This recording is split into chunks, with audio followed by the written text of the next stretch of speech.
अहिले हामी कता हो? हामी शिवपुरी डाँडाबाट एउटा रिसोर्टमा गएर बसेर अहिले बिहान चाहिँ हामी ब्रेकफास्ट खाएर अनि तल झर्दैछौँ। अरू भन्नुहोस् हजुरले नै। जङ्गल त एकदम दामी रहेछ। आजको हाइकिङ चाहिँ कतिले हुने भयो हामीलाई फेरि यहाँबाट अब ओह्रालो मात्रै रहेछ है। 45 मिनट भनेको छ, अब कति मिनट लाग्छ हामीलाई थाहा छैन। हजुर, तर हामी आउँदा चाहिँ गाडीमा आएको है। जाँदा चाहिँ बिहान हाइकिङ गर्ने भनेको बिहान त के भन्नु है बजिसक्यो त तापनि ठिकै छ। तपाईँहरू पनि गाडीमा आउनु होला, फर्किने बेलामा चाहिँ यसरी हामी त्यसरी हाइकिङ गरेर जानु होला। टाइममा गयो भने चाहिँ मजाले।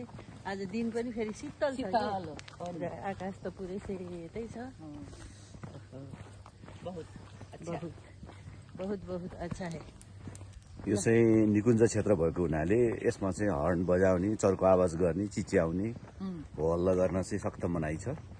किनभने यसले वन्यजन्तुहरूलाई प्रभावित गर्ने भएको हुनाले हामी चाहिँ शान्त ढङ्गले हाइकिङ गर्ने हो। अब यो एकदम धेरै सुरक्षा को चाहिँ नियमलाई पनि पालन गर्नुपर्ने हुन्छ। ठाउँ ठाउँमा चेकपोस्ट पनि छ यहाँ, होइन र? कस्तो हो त बसाइ यहाँहरूको? एकदम ल यो घना जङ्गलभित्र है शान्त वातावरण। चराचुरुङ्गी कराइरहेको छ अहिले पनि। ल हेर्नुहोस् त। ल अब यहाँ